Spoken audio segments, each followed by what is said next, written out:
Imagine you're walking down the street and you drop your phone on the pavement. Uh-huh. You hear that awful crunch, you turn it over, and yeah, the screen is just completely shattered. Oh, that is the absolute worst feeling. Right. It Oh, really is.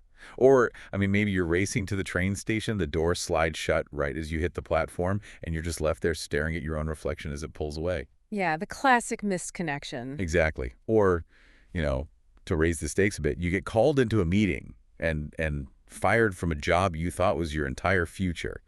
The universal human reaction to these moments is immediate, right? It's visceral.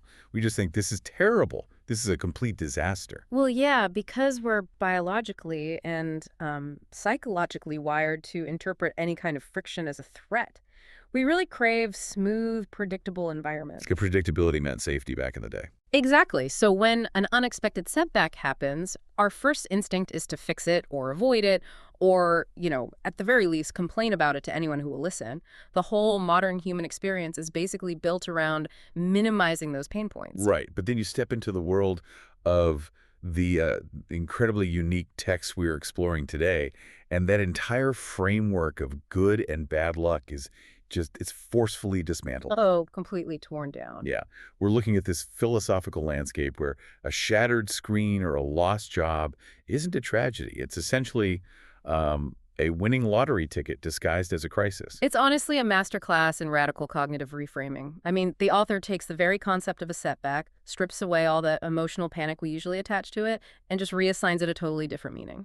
Welcome to today's deep dive. Yeah. If you're joining us, and I know you, the listener, are always hungry to challenge your own perspectives and find, new ways to process the chaos of life, you are in for a truly fascinating conversation today. It really is a wild ride. It totally is.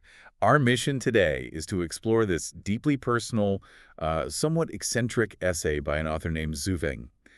And the title of the piece translates to Misfortune is the starting point of a turning point in life's journey. Yeah, and Su Feng is a really deeply unconventional figure. He refers to himself throughout the text as a life Zen guide, and rather poetically, a Zen courtyard grass. The Zen courtyard grass, yeah. Yeah. I love that imagery. Right, but what makes this text so compelling to analyze is this bold promise he makes right in the opening paragraphs. He commits to absolute transparency. Which is rare. Very rare. He insists there's no hypocrisy, no conspiracy, no posturing in his writing at all, just the raw, unvarnished truth of his life experiences. And he includes all his own flaws and massive failures in that. Now, real quick, before we jump into the deep end of his philosophy, I do need to make a very clear, very important note about the source material. Good call. Yeah, so this essay touches on the author's intense political and ideological conflicts with the Chinese government. And we need to be crystal clear right up front here. Mm-hmm. In this deep dive, we are taking absolutely no sides. Right. Zero endorsements. Exactly. We are impartially reporting the author's claims and his personal experiences solely to understand his unique mindset. We're looking at the psychological mechanisms he uses to survive. We're exploring the ideas in the text, analyzing how he processes reality, but we are absolutely not endorsing them. Yeah, our role here is strictly analytical. We're basically just examining the architecture of his belief system, right? We're acting as guides through his narrative to see how a human being can construct a worldview where catastrophe is actually welcomed. And the core thesis of that worldview is a heavy hitter. Mhm. I mean, he asks us to consider this. What if every terrible thing that ever happened to you, from almost starving to death to getting screamed at by a tyrannical boss, was actually the luckiest break of your entire life? It's a huge question. And to understand how someone arrives at that radical conclusion that suffering is a literal gift, we can't just start with, minor inconveniences. Right, like the missed train. Yeah, his philosophy wasn't born from a missed train. It was forged in a true existential threat. We have to start at the absolute baseline of human survival. Okay, yeah, let's talk about that. Yeah. Because the text details his experience surviving the severe starvation years in China, specifically focusing on 1958 and 1960. Mm-hmm. He states very plainly that he nearly died of starvation during this period. We're talking about a systemic, harrowing lack of calories, where survival was just a day-to-day question. And that level of physical and emotional trauma, it leaves an indelible mark on the human psyche. Most people who endure that kind of widespread famine carry a really profound, heavy shadow for the rest of their lives. Of course, it's unimaginable trauma. But Su Hefeng's essay reveals a highly unusual psychological processing of that trauma. He doesn't linger on the physical agony or the despair. He actually focuses entirely on the lifelong, permanent shift in his brain's reward center. Okay, let's unpack this. Yeah. Because the result he describes is that every single meal he eats now for the rest of his life is undeniably delicious. Every single one. Yeah. He says he deeply appreciates the sour flavors of northern Chinese cuisine, the intense spicy dishes of central China, the sweetness of the South. He loves Western food. He even specifically mentions saza. Oh, right, the saza. Yeah, which is this very basic utilitarian staple food he encountered later in Africa. But to him, all of it is an absolute culinary masterpiece. It's like he hard reset his internal happiness thermostat to 0. That's a great way to put it. Like if you've truly faced starvation, a bowl of plain rice isn't just a meal, it's a miracle. What's fascinating here is the mechanism at play. It's basically a complete eradication of everyday entitlement. In our normal lives, we operate with this baseline expectation of comfort. Right. We expect things to be nice. Yeah. If a restaurant meal is slightly bland or, your coffee order is wrong, we experience genuine frustration because our baseline is set to luxury. But when a human being faces literal starvation, that baseline is just burned to the ground. Totally obliterated. Exactly. It's replaced by this bulletproof biological gratitude. His baseline isn't, this meal should be perfectly seasoned. His baseline is, I am currently breathing and there is matter I can consume. And he explicitly states this in the text as his core belief. Simply having enough food to fill your belly is the very definition of happiness. Everything else is just a bonus. And that biological reset becomes the foundational lens for his entire philosophy. Because if you can derive genuine ecstasy from a bowl of plain sustenance simply because it means you aren't dying, you fundamentally altered your relationship with desire. Right. So the question then becomes, how does a mind wired like that process modern societal desires? Things like career advancement, status, or opportunity. And that transition from surviving to thriving is where his theory gets really wild. Because surviving starvation makes you appreciate the basics, sure. But society demands that we constantly want more. Well, always more. Yeah. But Zui Feng argues that the pain of being denied what you want, these so-called missed opportunities, they're actually the universe violently stepping in to save you from yourself. Right. He illustrates this with a really visceral anecdote from 1980. He was studying at a geological tech school in Zhangjiakou, training to be a mechanic. And at the time, learning to drive a vehicle in China was a highly coveted skill. The master mechanic assigned to his repair shop told his 2 apprentices to take Zui Feng out to the school field and let him get behind the wheel. So you picture this young guy, right, thrilled at this massive opportunity. But the master's second apprentice turns out to be incredibly selfish. Super selfish. He hogs the steering wheel the entire time. Yeah. He completely refuses to let Zui Feng drive.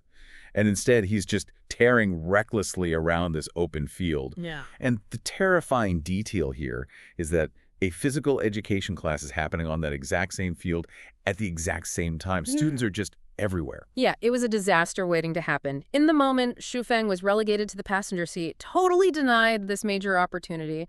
And the standard emotional response there is resentment, right? Anger at the selfish apprentice. Obviously, I'd be furious. But his retrospective analysis is what actually matters here.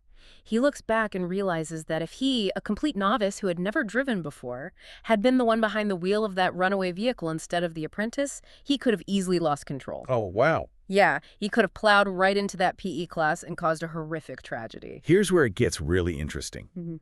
Because he takes that exact same logic, this idea of being saved by being kicked out of the driver's seat, and he applies it to his entire professional trajectory. The text notes that Zui Feng was an incredibly natural leader.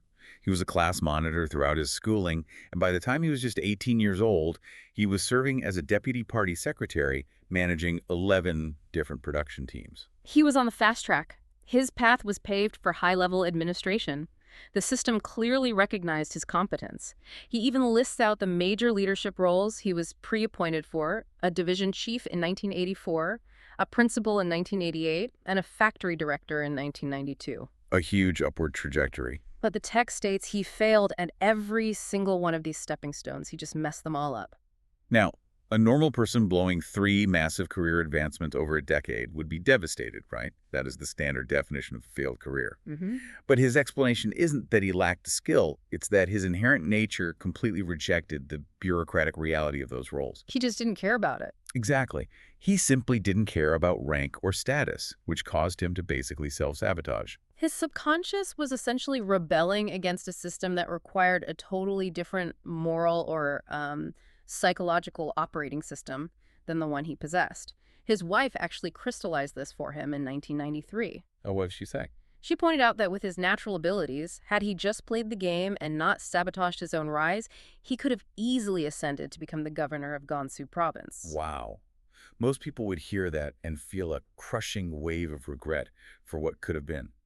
But Zhifeng's reaction is the exact opposite. He genuinely believes that if he had achieved that level of provincial power, there is a 90% chance he would have become a corrupt official. 90%. Yeah, he thinks he would have ended up in jail or ultimately cursed by history. It's a really profound rejection of the idea that upward mobility is inherently positive. I mean, we are so conditioned to believe that climbing the ladder is always the goal. But Sofeng suggests that failing upward into a system that corrupts your core values is actually a moral death sentence. That makes a lot of sense. Right. By failing to become a powerful bureaucrat, his professional misfortune was the very mechanism that preserved his integrity. I see the philosophy working perfectly there when the failure comes from within, when you subconsciously push away a promotion. But it feels entirely different when the misfortune is inflicted upon you by someone else. Oh, for sure. Like when you're doing your job, trying your absolute best, and someone else pushes you to the absolute breaking point. Yeah, that brings us to a critical turning point in 1994, which really tests his theory under the pressure of active malice rather than just passive failure. So Xu Feng was working in Africa as a translator, right? And his division chief's car breaks down. Right. Because Xu Feng is the only one who can communicate effectively with the locals.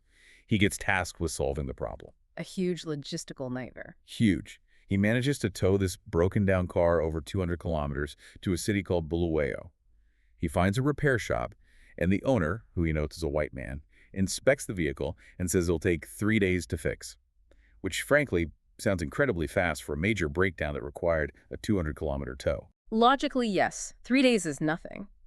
So Shifeng leaves the vehicle at the shop and makes the arduous journey all the way back to his base to report the situation. Okay. But instead of being met with understanding or, gratitude for handling this mess, his boss just erupts. Yeah. He irrationally curses Shifeng out, screaming at him and berating him simply because the car wasn't magically fixed and returned that exact same day. Okay, I have to push back heavily on the author's logic right here. Go for it. Because Xuefeng claims this irrational abusive behavior was a massive stroke of luck. He says the sheer unfairness of it made him so furious that he quit the system entirely. He walked away from his secure job, started his own company, and became wildly successful. Very successful, yeah. The text details how he eventually owned a private car, a van, a spacious villa with a swimming pool, and even employed 2 servants for gardening and laundry. And he emphasizes that this was at a time when private cars were extremely rare in China. Right. So my question is, isn't this just a massive case of survivor's bias? Like, he got incredibly rich, so of course he looks back fondly on the mean boss who made him quit. What if he had quit in a rage and gone completely bankrupt? Would he still be thanking the boss? That is a crucial critique. It's always easier to praise the storm after you've safely washed up on a prosperous shore. Exactly. However, if we connect this to the bigger picture and look deeper at the psychological mechanism he's describing, the focus isn't actually on the material wealth. The wealth is just a byproduct. The core concept here is the necessity of a catalyst. Okay, what do you mean by catalyst in this context? Think about the psychology of the tolerable baseline. Human beings will endure a mediocre, unfulfilling situation for decades if it's just comfortable enough. Sure. A slightly annoying boss might have kept Shuofeng trapped in a job he wasn't meant for until he retired. It required an unbearable catalyst, this explosion of irrational hostility, to overcome his inertia. Comfort breeds stagnation. The hostility forced a necessary, painful independence. Oh, I see. In his framework, the universe basically had to make his current reality intolerable to force him onto what he calls the road of freedom. So the boss's rage was essentially an eviction notice from a life that was too small for him. That's a perfect way to phrase it. That makes a terrifying kind of sense. And it seems like this mechanism, the universe using explosions to steer him, only intensifies as he gets older. The stakes in his narrative move far beyond bad bosses and missed promotions. Yeah, we enter a phase of the text where the adversity scales up dramatically. We're moving into severe physical trauma, major philosophical shifts, and intense geopolitical conflict. He mentions that over 20 years ago, he suffered a severe car crash. And again, he completely refuses to label this a tragedy. He frames this physical trauma as the ultimate starting point of a major life pivot. It's his defining moment. Yeah, he states that the crash fundamentally altered his trajectory, pulling him away from standard worldly pursuits and steering him toward what he calls the way of God and finding the road to heaven. This physical shock seems to have triggered a really profound spiritual awakening. It led directly to him formalizing his philosophy into an organization he named Life Zen, and the establishment of physical intentional communes that he called the second home. And building physical communes based on an alternative philosophy is a massive undertaking. And, as we established at the beginning of this deep dive, we are examining his processing of these events impartially. Right, impartially. According to the text, the creation of these second home communities brought him into severe, direct conflict with the Chinese government. The authorities initiated a massive crackdown on his organization. He states plainly that over 10 of his communities were completely destroyed. For anyone building a movement, watching your life's work, the homes you built, and the communities you fostered be systematically dismantled by a state power, that would be the ultimate psychological crushing point. It would break most people. But this is where Weffing's cognitive reframing is tested at its absolute limit.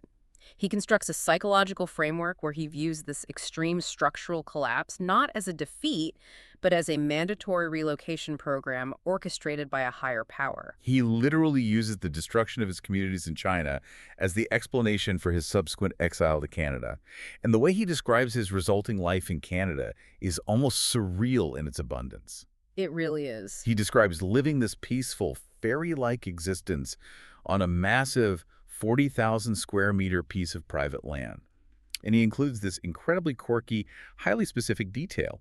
He notes that the property has 10 toilets, 6 showers, and 2 bathrooms. Including the plumbing schematic of his Canadian property is such a humorous detail, but it serves a vital narrative purpose. He's contrasting the total leveling of his previous life with the sheer, almost absurd scale of his current reality. I mean, his friends just call it a mansion. So what does this all mean for how he interacts with reality? He literally looks at a destroyed commune and sees a first-class ticket to a Canadian state. This raises an important question for all of us, right? How do you mentally survive total systemic destruction? Yeah, how do you? Shu Weifeng does it by refusing to accept the premise of his opponents. For example, the text mentions that the Chinese government released a video officially labeling his second home community as evil. And his reaction to being officially branded as evil by a global superpower wasn't fear or, a desire to hide. He was thrilled. He loved it. He said he was happy for an entire day, calling the video beautiful. He rationalizes this by stating that darkness cursing the light only makes the light brighter. He calls it a thief crying stop thief scenario. In his mental framework, official condemnation from an entity he opposes is the ultimate historical validation. He genuinely believes it guarantees future generations will revere his community even more. He essentially uses philosophical judo. He's using the momentum and weight of his opposition to validate his own existence. He removes the power of the attack by reinterpreting it as a promotion. And remarkably, he applies this exact same surrender of judgment to his own physical body. The text notes that he lost sight in one eye. Which is an undeniable physical loss, losing half your vision. But he treats it like a punchline. Yeah, he makes a joke out of it. He says his followers, the Zen courtyard grass, were deeply worried about his health, but he just laughed it off. He announced to them, haha, now I can literally see everything at a glance. He uses a specific Chinese idiom, yimu likuran. Oh, what does that translate to? It means to understand things clearly, but the literal character-by-character translation is one eye, clear sight. He turns his partial blindness into a pun about achieving spiritual clarity. That's brilliant. He poses a direct question to the reader regarding his eye, who actually knows if losing it is a good thing or a bad thing. That is the zenith of his philosophy. It's the complete surrender of assigning labels to the events of our lives. It all distills down to an ancient Chinese proverb he quotes to anchor his worldview. Good fortune lies within bad, bad fortune lurks within good. And the practical application he offers to the reader is profound in its simplicity. When misfortune strikes, When the project collapses, when the relationship ends, when you're pushed out of your comfort zone, do not panic. Don't freak out. Exactly. Do not complain. Do not let anger consume you. Just wait for the light to reveal why the darkness was necessary. In his view, a life heavily burdened with misfortune simply means the gates to a higher understanding, or heaven, are already wide open for you. Which brings us entirely back to you, listening right now. Think about a recent setback that really stung. Maybe it was a missed promotion you thought you deserved, a creative failure, or even just missing that train and being late for a vital meeting. Yeah, picture that moment. Try applying Sui-Feng's analytical lens to that specific event. What if that intense burning frustration was actually the universe forcefully stepping in? What if it was saving you from a path that would have slowly eroded your values, or painfully evicting you from a comfort zone that was keeping you entirely stagnant? It requires a massive leap of faith to let go of our immediate panicked emotional reactions. We are incredibly quick to judge the definitive end of our story based entirely on the discomfort of one difficult chapter. We really are. But adopting this mindset leaves me with one final, deeply unsettling thought to chew on. Oh. Yeah. If every terrible thing that happens to us, the crashes, the firings, the failures, is actually the universe doing us a massive favor and setting us up for a better trajectory, well, how on earth should we react to the good things? Oh, wow. If a relentless streak of terrible luck is actually a secret, protective blessing, should we be deeply, deeply suspicious of an unbroken streak of good luck? That is a terrifyingly brilliant conclusion. I mean, if comfort breeds stagnation and constant success masks our own potential for corruption, well, maybe getting exactly what you want when you want it is the ultimate trap. It completely flips the script on how we navigate our days. Next time you drop your phone on the pavement and you turn it over and the screen doesn't shatter, maybe you shouldn't feel relieved. Maybe you should be just a little bit worried about what the universe is letting you get away with. Something to ponder until next time. Keep diving deep.